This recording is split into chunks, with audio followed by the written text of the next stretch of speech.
having some coffee.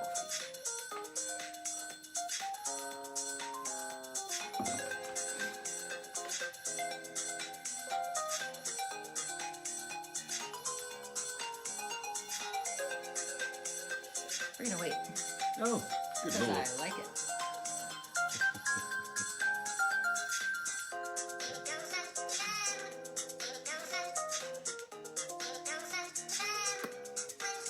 Nice controlled fade there, girl.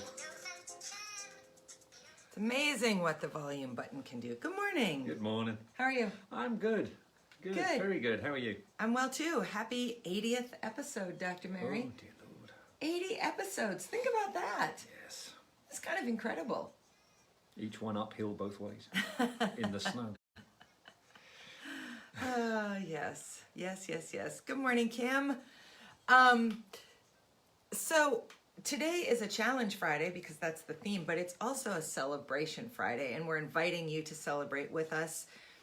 And we invite you with the understanding that sometimes other people's joy is hard.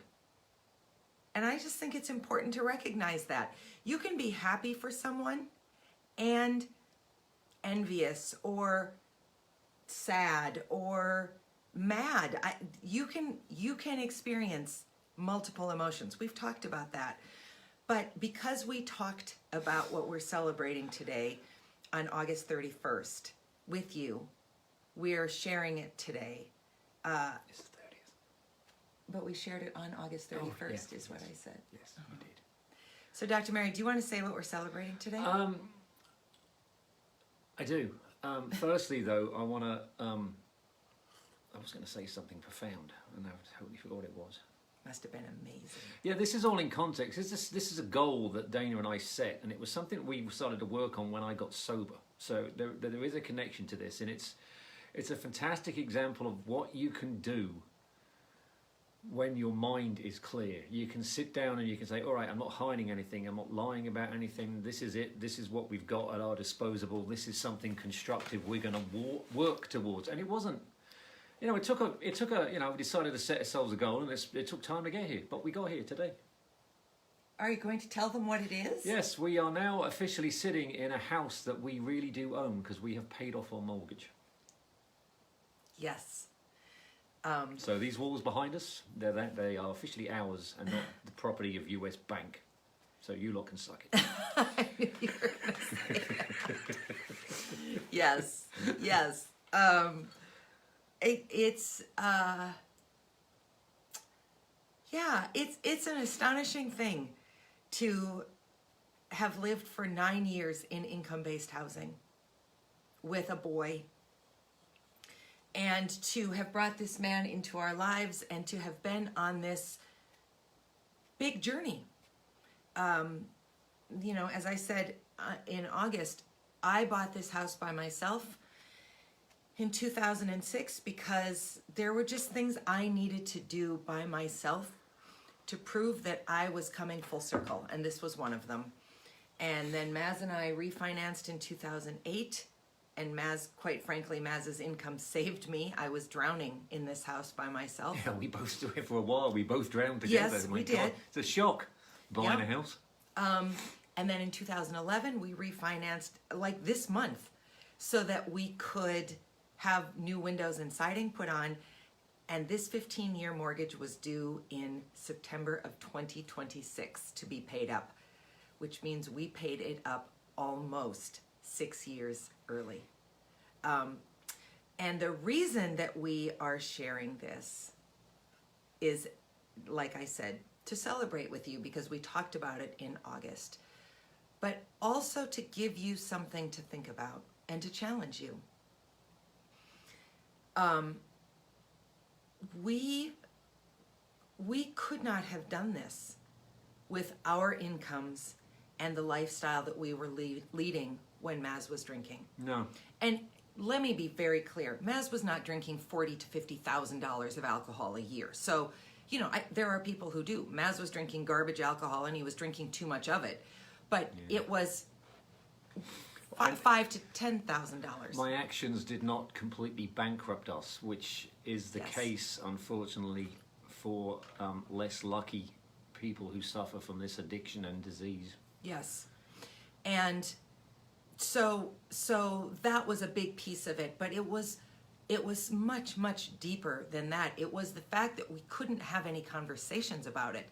And you don't need to be married to an addict to fight about money. No, it's actually one of the leading causes of stress in any relationship. It's one of the leading causes of divorce. It's actually over having an affair.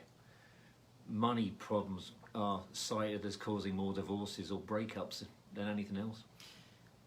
And that's because it's stressful, even when it's good. So Maz and I wrote about this while I was on my writing retreat when he came to see me. We had a money conversation that turned into an argument. It didn't turn into a fight, it turned into an argument. So, perfect doesn't exist. And sober doesn't matter in terms of making sure that there's never any disagreements or anything else. It certainly helps. It certainly helps. But it doesn't fix all of the differences that you will come to the table with. So the challenge for you is to look at something in your life that is a burdensome obligation. And that could be a bill, that could be a secret, that could be excess weight, that could be an unhappy job, that could be a million different things. But pinpoint that over the weekend. And then sit down either with yourself or with someone that you trust, whether it's a marriage partner or a friend, it doesn't matter. And figure out how are you going to accomplish getting past that burden. And it's a little bit funny to call a house payment a burden. It's not been burdensome to us, but it's an obligation. And it's an obligation that I decided years ago I wanted to be done with as soon as I could, and we decided collectively we wanted to be done with as soon as we could, because we know that we will have access to resources that we will get to keep as opposed to sending them on to the bank. And what will we be able to do for ourselves, for our community, for everyone who we choose to joyfully invest in? What will we be able to do when we no longer have to pay a monthly mortgage? And so that's what we set as a goal. And then here's the real challenge. It's easy to set the goal. Yeah. Everybody can say, oh, I'm going to whatever.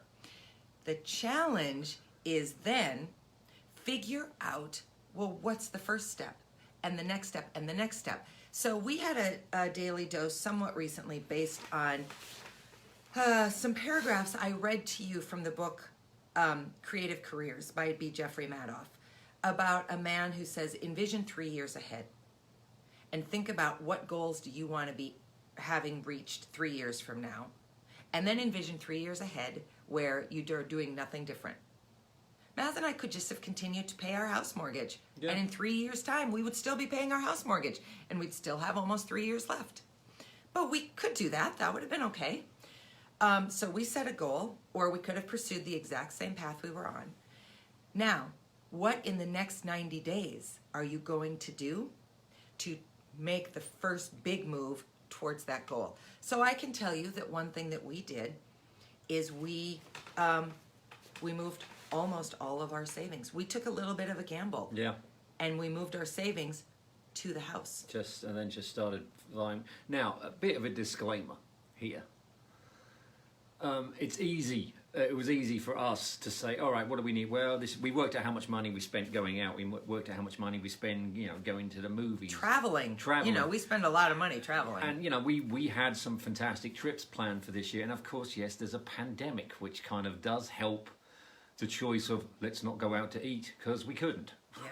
Or let's not go to Japan and Paris and Ireland and Washington, D.C., which was where we were supposed to go this year. So that money just went to the house. But we did something constructive with it, and I think that's the point as well. Yeah.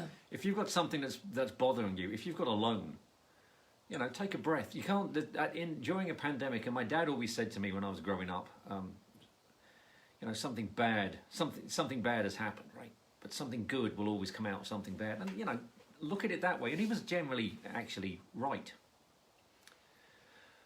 So bless him. But yeah, something bad, we have a pandemic. Something good, we sat down and thought, all right, what do we do with our income? Let's do something useful with it. I mean, what we could have have funded research into a vaccination, but small steps. We don't need to. It's practically cured. America's on the other end of it. Don't worry about it. Now, no. Totally fine. Let's not be ticked. Please vote on Tuesday. Yes. I was going to say something sensible. I'm very sorry. Oh, damn it. What was it? We did something sensible. We didn't do fund something a vaccine. small. You know, it doesn't have to be, I'm going to try and fund Cure cancer. leukemia. No, I'm just going to do something that's going to benefit me, and then I can worry about benefiting something else. It's like putting on your oxygen mask first and help someone else. Dana and I think we can do some really spectacular things in a small area by not having a mortgage payment, you know. Oh, I like to give them $1,000. Well, we don't pay a mortgage anymore. Let's do it. Absolutely. That easy. That easy. So, please don't send begging letters. yeah, it wasn't that impressive a mortgage. I think about Dorothy Day in the Arts Partnership or something, you know, stuff like that. The Arts Partnership's definitely going to start sending begging letters because I know who writes those letters. Anyway, for you this weekend, figure out something that's weighing you down, however you want to define that. And then do more than focus on what's weighing you down. Actually, spend some time figuring out how to solve what's weighing you down. And it might take you a while. That's okay. It's about the forward movement. That's what you had to do as an addict. We've said many times, Maz didn't wake up from his medically induced coma, hop out of bed, and no longer be an addict. Yeah, Maz didn't quite know who he was when he woke up from a coma. Every day, Maz wakes up and figures out, what am I going to do today to make sure that I stay on this side of addiction and not go back? Every day. Every day I get up and I make decisions, and so do you. So spend some time this weekend and just lay it out. Yeah, think small. Yes. If you've got small movement is better than no movement. If you have a car payment that's crippling you, think about it. Do you need to rent or lease a $40,000 car? Could you, in a few months, have something cheaper that you can actually afford? You know? Yeah. Do you need something that's got a 5-litre engine? Or could you get something that's got a 1-litre engine and it takes less gas, which of course is going to save you money? I won't start going on about the environment or anything like that, but you know, we're talking about money, so you know. But small cars take less gas. There you go. Your problem doesn't need to be money related. Your problem is your problem. Yeah. How you solve it is what we're trying to challenge you to think about, and it's not about, well, I have a, you know, whatever it is. I need to solve it all right now, or it's not worth thinking about. Solve a little piece of it. Take a small piece. I can solve this first. It's like putting a jigsaw together. You don't throw everything down and start hammering it all in. Yeah. You take it piece by piece. So then I also just have to recognize the sweater that I'm wearing, because one of the reasons that I was able to buy a house at all was because my fabulous Uncle Daryl and my Aunt Corrine and my Aunt Lois Carroll and my fabulous Uncle Gary, I mean, my aunts are fabulous too, don't get me wrong, sorry, and my mother got together when my grandma died. Last but least, your mother. Yes, well, she's the baby. Yes. Oh, and they decided to give me a piece of my grandma's inheritance when she died, because I took a lot of care of my grandma. And I was able to use that money to apply it to the down payment to this house.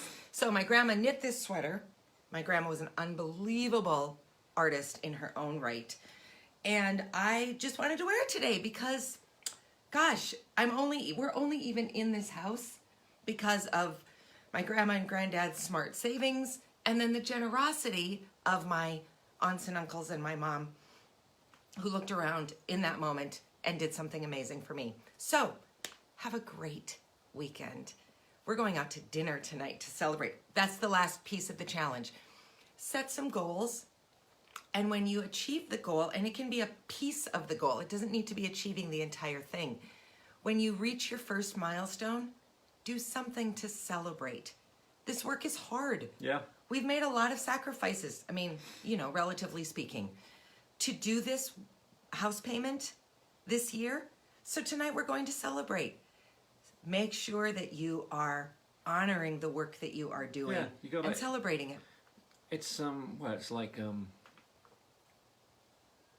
there are some cultures that honor the land. We were talking about that, honoring old farming. Thank the land for giving you a crop. It's it's the same deal, especially in this country. The history of the indigenous population actually did that. Yep. It preserves the planet. You can preserve yourself and your own well-being by working on something and then saying well done to yourself. Absolutely. We're too Scandinavian. We don't do a good enough job of celebrating. Figure out what's weighing you down. Figure out the steps you need to take, and then celebrate the steps that you do take, because it's all a journey and we're all on it. And if we don't stop to celebrate, it feels like a slog. Have a great weekend. Have a fantastic weekend. We'll see you on Monday. Bye. Bye.